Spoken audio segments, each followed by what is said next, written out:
एक बात हमेशा याद रखिएगा जीवन में कि जीवन में कुछ सीखते समय और भोजन करते समय कभी भी शर्म नहीं करना चाहिए। जिस दिन तुमने अगर शर्म करना सीख लिया सीखते समय भोजन करते समय, तो अगर सीखते समय शर्म किया तो याद रखना है कि तुम कुछ नहीं सीख सकते हो। और खाते समय शर्म किया तो भूखे पेटे मर जाओगे। तो चलिए आज का हम लोग का जो टॉपिक है, आज हम लोग का जो पढ़ाई होने वाली है 6 चैप्टर, जिसका नाम है अवकलज का अनुप्रयोग। आज हम लोग पढ़ेंगे अवकलज का अनुप्रयोग और चैप्टर का नाम है अवकलज का अनुप्रयोग। इंग्लिश में कहते हैं एप्लीकेशन ऑफ डेरिवेटिव्स। तो कोई भी बाबू चैप्टर को जब शुरू किया जाता है तो शुरू करने से पहले हम लोग हमेशा ध्यान देते हैं कि जो चैप्टर शुरू किया जाता है उसका थ्योरी क्या है, उसके थ्योरी के बारे में पढ़ते हैं। और जब थ्योरी के बारे में पढ़ते हैं तो जो चैप्टर की शुरुआत होती है सबसे पहले उसी को पूछा जाता है कि बताइए आप जो अवकलज का अनुप्रयोग पढ़ रहे हैं, बताइए अवकलज का अनुप्रयोग क्या होता है। सबसे पहला क्वेश्चन यही होता है कि अवकलज का अनुप्रयोग क्या है। तो चलिए आप लोग को भी बतलाते हैं। और कोई भी चैप्टर का जब शुरू करते हैं कोई भी टॉपिक, तो सबसे पहला काम थ्योरी। चूँकि हम लोग का जो बुक है उसमें पहला जो चैप्टर है 6.1 है, तो 6.1 चैप्टर को ना शुरू करके पहले इसके थ्योरी को पढ़ा जाए। तो पहले इसके थ्योरी को पढ़ा जाए। तो चलिए स्टार्ट किया जाए। चैप्टर का नाम है अवकलज का अनुप्रयोग। इंग्लिश में कहते हैं एप्लीकेशन ऑफ डेरिवेटिव्स। अब पहला हम लोग स्टार्ट करेंगे थ्योरी ऑफ एक्सरसाइज 6.1, जिसमें पहला टॉपिक होगा, पहला टॉपिक अवकलज का अनुप्रयोग। पहला जो टॉपिक अवकलज का अनुप्रयोग, चूँकि चैप्टर का नाम है। और कोई आप लोग से पहले यही पूछेगा कि बताइए अवकलज का अनुप्रयोग किसको कहते हैं, क्या होता है अवकलज का अनुप्रयोग। तो आइए आपको बतलाते हैं। देखिए, यदि किसी फलन में अवकलज द्वारा अर्थात अवकलज के प्रयोग द्वारा बढ़ोतरी या घटोतरी होता है, तो इस प्रकार के प्रयोग को हम लोग अवकलज का अनुप्रयोग कहते हैं। मतलब जब किसी फंक्शन का अगर अवकलज किया जाएगा और उसके अवकलज करने से अगर dy/dx के मान में अगर बढ़ोतरी होता है, मतलब कि dy/dx का मान बढ़ता है या घटता है, तो इसी प्रयोग को हम लोग कहते हैं अवकलज का अनुप्रयोग। समझ में आ रही है? इसी को हम लोग क्या कहते हैं, अवकलज का अनुप्रयोग। मान लीजिए कि कोई भी आप अगर फंक्शन को सॉल्व करते हैं, कोई भी फलन को, अगर उसका dy/dx निकाले और dy/dx निकालने के बाद यदि उसका मान बढ़ जाए और नहीं तो घट जाए, दोनों कंडीशन में इसी प्रयोग को हम लोग कहते हैं अवकलज का अनुप्रयोग। यही पढ़ना है पूरा 6.1 से लेके विविध तक। बात समझ में आ रही है? तो चलिए स्टार्ट किया जाए। इतना तो समझ में आ गया कि अवकलज का अनुप्रयोग किसको कहते हैं, जिसके प्रयोग से dy/dx का मान बढ़ जाए, जिसके प्रयोग से dy/dx का मान घट जाए, तो आप क्या समझते हैं, वो अवकलज का अनुप्रयोग हो जाएगा। तो अवकलज का अनुप्रयोग मतलब उसका प्रयोग कर देने से उसका मान या तो बढ़ जाएगा और नहीं तो घट जाएगा। इसी को कहते हैं अवकलज का अनुप्रयोग। समझ में आ गई? चलिए, तो ये आप लोग का पहला टॉपिक था। पहला टॉपिक हम लोग समझ चुके हैं कि यदि किसी फलन में अवकलज द्वारा अर्थात अवकलज के प्रयोग द्वारा बढ़ोतरी या घटोतरी होता है। तो इस प्रकार के अवकलज को हम लोग माने इस प्रकार के प्रयोग को हम लोग कहते हैं अवकलज का अनुप्रयोग। ये कोई 12 सवाल नहीं है, बहुत झटके की सवाल है। चैप्टर को आगे बढ़ने दीजिए, थ्योरी को देखिएगा, एक से एक गेम चालू होगा। अब इसके बाद देखिए अगला थ्योरी क्या है। राशियों में परिवर्तन की दर, rate of change in quantities. तो आज हम लोग समझेंगे कि राशियों में परिवर्तन की दर क्या है। अब इसके बारे में समझेंगे। अगर मान लीजिए कि कोई भी टर्म या कोई भी राशि या कोई भी पद लीजिएगा और उसमें समय के साथ परिवर्तन होगा, तो इसी परिवर्तन की दर को हम लोग कहते हैं राशियों में परिवर्तन की दर। कोई भी इंसान समय के साथ बदलता रहता है।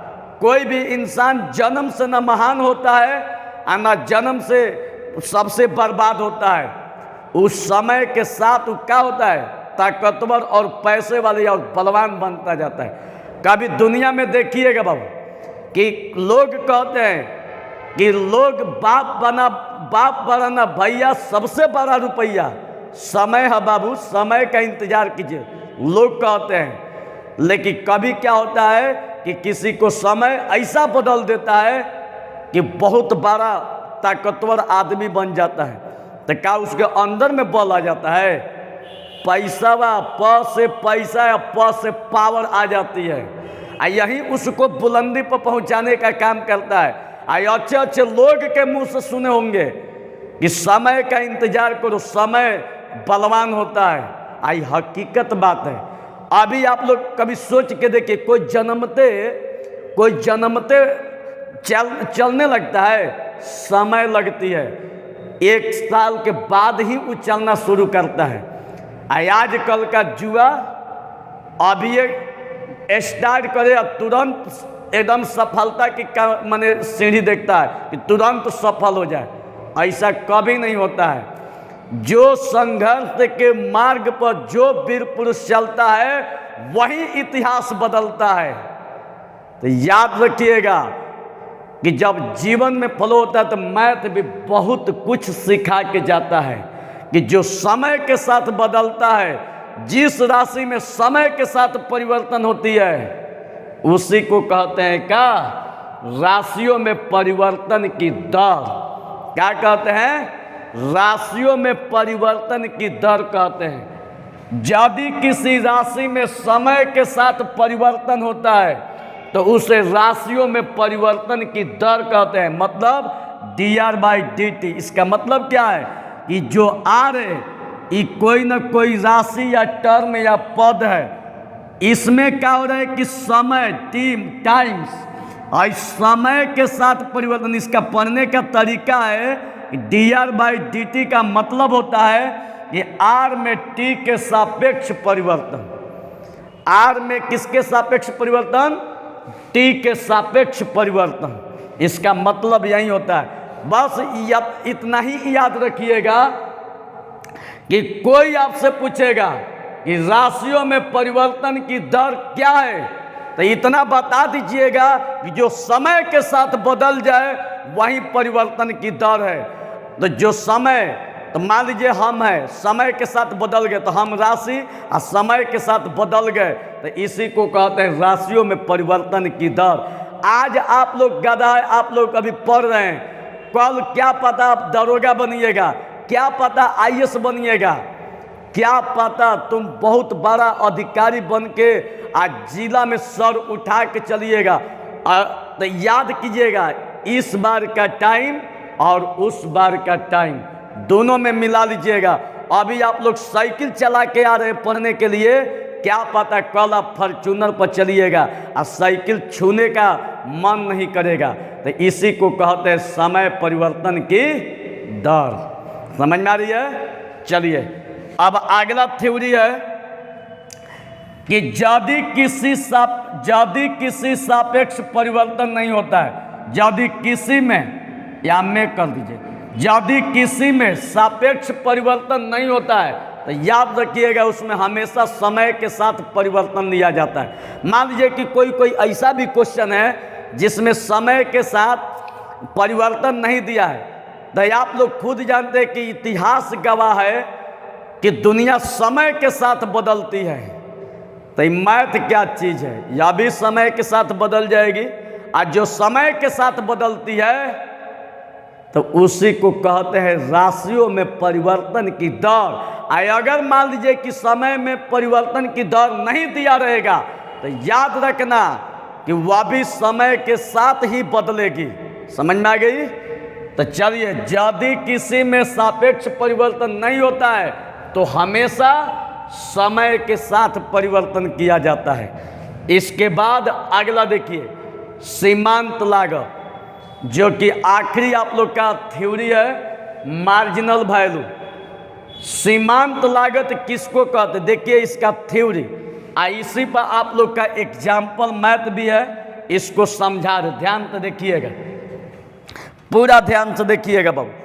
मैथ में तनकियो बल नहीं है और न तनकियो ताकत है, बस वो ताकत आप लोग के हाथ में होनी चाहिए। और ताकत आएगी कहाँ से, जब थ्योरी सामने है तो दुनिया का कोई ऐसा बंदूक का तलवार में दम नहीं है जो आपको मैथ बनने से रोक दे।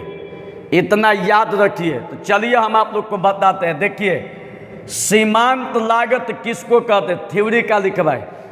जब कोई फलन दिया रहता है, जब कोई फलन दिया रहता है तो इस फलन का अवकलज x के सापेक्ष अवकलज करते हैं, x के सापेक्ष अवकलज करते हैं, तथा अवकलज करने के बाद x के जगह पर x का मान रखते हैं। ऐसा करने से जो मान प्राप्त होता है उसे सीमांत लागत कहते हैं। हम कहते हैं कि दुनिया में जो सबसे गधा लड़का है, जो सबसे गधा लड़का, देखिएगा खाली थ्योरी को खाली पढ़ लिया ना तो मैथ का गर्दा उड़ा देगा। देखिए कैसे गर्दा उड़ता है। पहले ध्यान से देखना बाबू, इसका अब सॉल्यूशन लेते, ध्यान से देखना, इसका सॉल्यूशन ध्यान से देखना बाबू। यदि f(x) बराबर x स्क्वायर अब प्लस 4x प्लस 5 हो तो x बराबर 2 पर सीमांत लागत ज्ञात कीजिए। x बराबर 2 पर कह रहे सीमांत लागत। देखिए कितना आसान है, पहले थ्योरी को पढ़िए। जब कोई फलन दिया रहता है, चूंकि हम लोग को सीमांत लागत निकालना है तो सीमांत लागत का थ्योरी क्या है, जब कोई फलन दिया रहता है तो इस प्रकार के माने इस फलन का x के सापेक्ष अवकलज करते हैं। तो सबसे पहले जो फलन दिया है इसका अवकलज करेंगे। सबसे पहले इसका क्या करेंगे, अवकलज। क्या करेंगे बाबू, अवकलज। तो देखिए सबसे पहला काम, सबसे पहला काम क्वेश्चन को उतारिए। f(x) बराबर x स्क्वायर प्लस 4x और प्लस 5। सबसे पहले क्वेश्चन को उतार दीजिए। और क्वेश्चन को उतारने के बाद अब बराबर के इस साइड में x दिया है तो x के सापेक्ष अवकलज किया जाए। कोई दिक्कत? तो देखिए आप अवकलज करते हैं, dWRTx derivatives with respect to x, मतलब x के सापेक्ष अवकलज करने पर। अब देखिए इसका अवकलज करते हैं। हम आप लोग को पीछे डिफरेंशिएशन में बता चुके हैं कि f(x) का जब अवकलज कीजिएगा तो इसका जो अवकलज होता है f'(x) होता है। f(x) का जो अवकलज होता है f'(x) होता है बराबर। अब इसका और इसका और इसका अवकलज किया जाए। अब इसका अवकलज कीजिएगा तो x स्क्वायर को d के बगल में अब बाई पावर के भीतर x है, इसको नीचे लिखा जाएगा, ठीक है। प्लस हाई अंक है, आप लोग को बतला चुके हैं कि अंक हमेशा d के बाहर होता है, तो 4 का हो जाएगा d के बाहर, और x को d के बगल में बाई dx, अब प्लस 5 को d के बाहर, अब बाई का हो जाएगा dx। कोई दिक्कत नहीं। अब इसके बाद देखिएगा, अब इसको फार्मूला पर तोड़िए, पावर को पहले लिखिए, आई पावर में से 1 घटाइए, plus I 4 dx by dx का फार्मूला 1, और d के बगल में अंक है, इसका मान क्या हो जाएगा 0। अब देखिए आई 2x, और 2 में से 1 घटेगा 1 नहीं लिखा जाता है, प्लस 4 ले 1 में गुणा होगा 4, और 4 0 जोड़िएगा 4 हो जाएगा। तो ये किसका मान आया, f डैश x का। किसका मान आया बाबू, f डैश x का। कोई दिक्कत? देखिए कितना आसानी से बन रहा है। सबसे पहले सीमांत लागत का जो थ्योरी बोला कि सबसे पहले फलन का x के सापेक्ष, जो फलन है, फलन का x के सापेक्ष अवकलज करते हैं, तो हमने कर दिया, दिक्कत क्या है। देखिए अवकलज कैसे किए, सबसे पहले क्वेश्चन को उतार दिए, और उतारने के बाद x के सापेक्ष अवकलज करने पर, तो इसका जब अवकलज कीजिएगा तो इसका अवकलज होता है f डैश x, बारी बारी से तीनों का अवकलज, तो x स्क्वायर को d के बगल में, अब बाई dx, प्लस हाई अंक है तो 4 को बहरी, और x को d के बगल में बाई dx, प्लस 5 को d के बगल में बाई dx। कोई दिक्कत? अब क्या करेंगे कि पावर को पहले लिखेंगे, पावर में से 1 घटा देंगे, और 4 dx बाई dx का फार्मूला 1, और d के बगल में अंक है, तो d के बगल में कोई भी अंक रहेगा, इसका मान क्या होगा 0। इसका मान क्या होगा 0, तो इसका मान हो गया 0। और 2x, 2 में से 1 घटल, 1 नहीं लिखा जाएगा, और 4 ले 1 में गुणा होगा 4, और 4 0 का होगा 4 हो जाएगा। अब देखिए इसके बाद कह रहा है कि x बराबर 2 पर सीमांत लागत, तो ये पहला स्टेप तो हो गया कि अवकलज करते हैं, तथा अवकलज करने के बाद x के जगह पर x का मान रखते हैं, तो x का मान, तो x बराबर 2 दिया है, जहाँ जहाँ x दिखाई देगा हाई x का मान रख देंगे। तो यहाँ पर लिखिए x बराबर 2 रखने पर, तो x बराबर जब 2 रखिएगा तो देखिए बाबू, या f डैश आई x के जगह पर क्या हो जाएगा 2 बराबर, यहाँ भी x के जगह पर 2, अब प्लस कितना 4, और 2 दूनी का 4, अब प्लस 4, 4 4 कितना हो जाएगा 8 हो जाएगा, यही ना। अब देखिए, अब इसके बाद ध्यान दीजिएगा,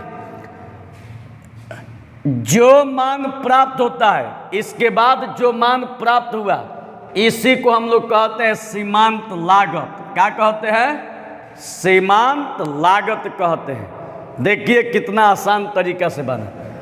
फिर एक बार बता देते हैं, थ्योरी को भुलाइए, अब सीमांत लागत निकालने का तरीका बताते हैं डायरेक्ट। कितना फार्मूला याद रखिएगा, देखिए आप लोग को बताते हैं। सबसे पहले क्वेश्चन को उतारिए, इसका DWRTX लीजिए, इसका अवकलज कीजिएगा तो f डैश x स्क्वायर को d के बगल में, स्क्वायर के भीतर का है x, नीचे 4 को बहरी, x को d के बगल में बाई dx, 5 को d के बगल में बाई dx। पावर को पहले लिखिए, पावर में से 1 घटाइए, प्लस 4 dx बाई dx का फार्मूला 1, प्लस डी के बगल में 5 है, इसका मान क्या हो जाएगा 0। 2 में से 1 घटल, 1 नहीं लिखा जाएगा। 4 से 1 में गुणा होगा 4 और 4 0 का हो जाएगा 4। अब x बराबर 2 पर कह रहा है, तो x बराबर 2 पर अब सीमांत लागत ज्ञात करना है। तो अब जहाँ जहाँ x दिखाई दे रहा है x का मान 2 रख दीजिए।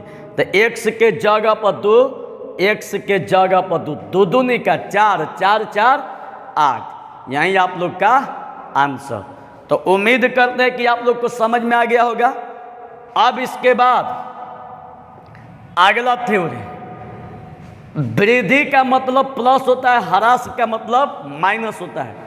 ये जब क्वेश्चन चालू होगा तो इसको बतलाएंगे कैसे कैसे क्या क्या होता है। अभी बहुत नाच बाकी है, अभी तो शुरुआत है। तो यहाँ पर वृद्धि का मतलब प्लस, ह्रास का मतलब माइनस। एक बात याद रखना कि x का मान बढ़ने से यदि y का मान बढ़ता है, अगर x का मान बढ़ेगा और x के मान बढ़ने से y का मान बढ़ता है, तो इसका मतलब है कि dy/dx हमेशा क्या होता है धनात्मक। याद रखिएगा, यदि x का मान बढ़ने से y का मान बढ़ता है, तो इसका मतलब कि dy/dx का मान धनात्मक। और यदि x का मान बढ़ने से y का मान घट जाए, यदि x का मान बढ़ने से y का मान घट जाए, तो dy/dx हमेशा क्या होती है ऋणात्मक होती है। क्या होती है ऋणात्मक। याद रखना, यदि x का मान बढ़ने से y का मान बढ़ता है तो dy/dx प्लस, और यदि x का मान बढ़ने से y का मान घट जाए तो dy/dx माइनस होता है। तो आज इस चैप्टर में इतना ही थ्योरी था। अब आप लोग को एक प्रश्नावली का क्वेश्चन बता देते हैं। देखिए, आप लोग को एक क्वेश्चन बता देते हैं, ध्यान तो देखिएगा। क्वेश्चन में दिया है आप लोग का प्रश्नावली 6.1। पहला क्वेश्चन दिया है वृत्त के क्षेत्रफल के परिवर्तन की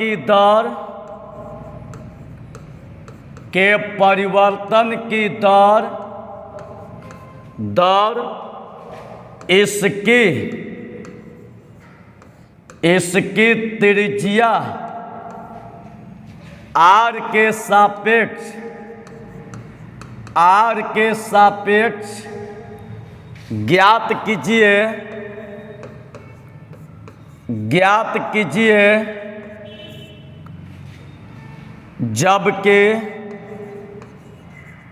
जबकि a r बराबर 3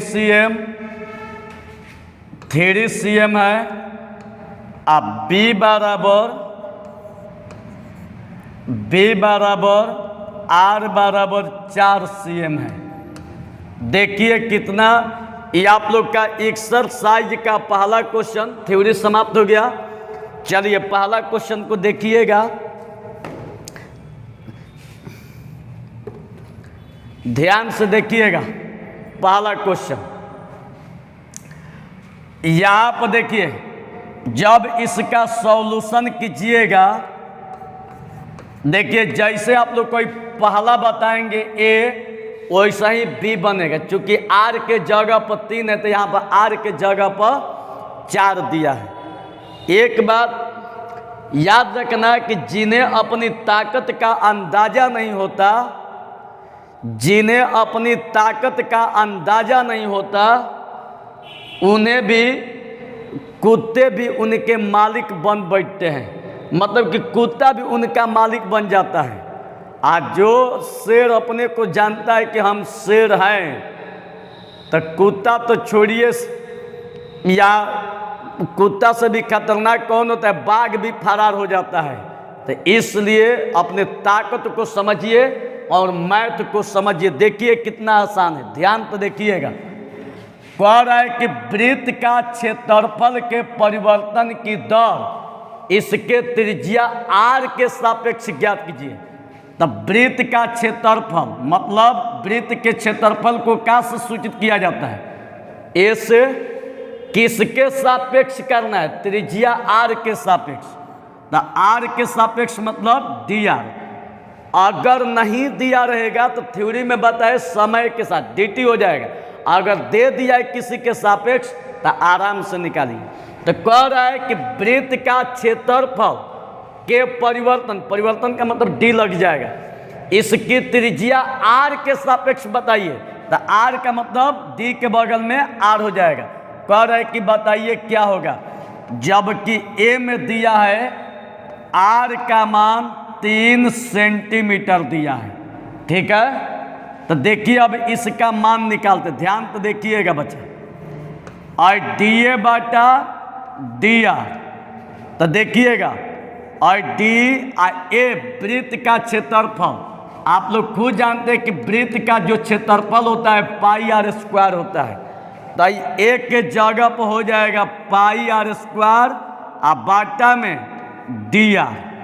ठीक है, हाई आप लोग का कांस्टेंट टर्म है, अचर पद है, तो पाई को बाहरी कर देंगे। ठीक है, तो पाई बाहरी और डी के बगल में r स्क्वायर और बाटा में dr।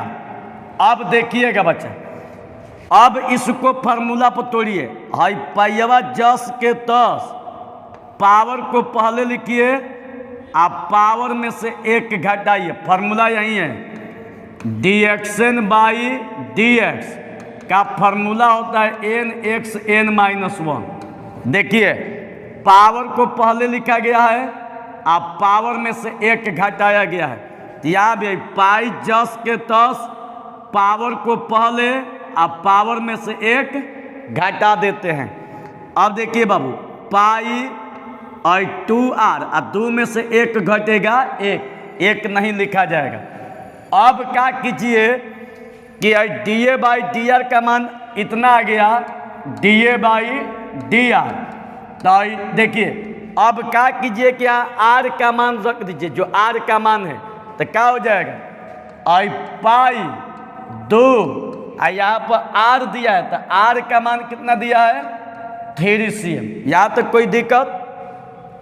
3 cm कोई दिक्कत नहीं है। अब देखिए, अब यहाँ समझने का प्रयास कीजिएगा। हाई 3 दूनी 6 पाई, आई 3 दूनी 6 आई पाई और cm हो गया ना। अब देखिए हम लोग को चूंकि इसको बदलना है क्या में, cm स्क्वायर में। ठीक है, चूंकि क्षेत्रफल है तो हम लोग इसको ऐसे भी लिख सकते हैं, 6 पाई और cm स्क्वायर बाटा cm। एगो cm से कटेगा तो एक ही cm बचेगा, तो 6 पाई cm स्क्वायर बाई क्या हो जाएगा cm। यही हम लोग का आंसर। और सेम टू सेम आप लोग का दूसरा भी क्वेश्चन ऐसा ही बनेगा। तो चलिए आज के क्लास में इतना ही, मिलते हैं कल के क्लास में। धन्यवाद।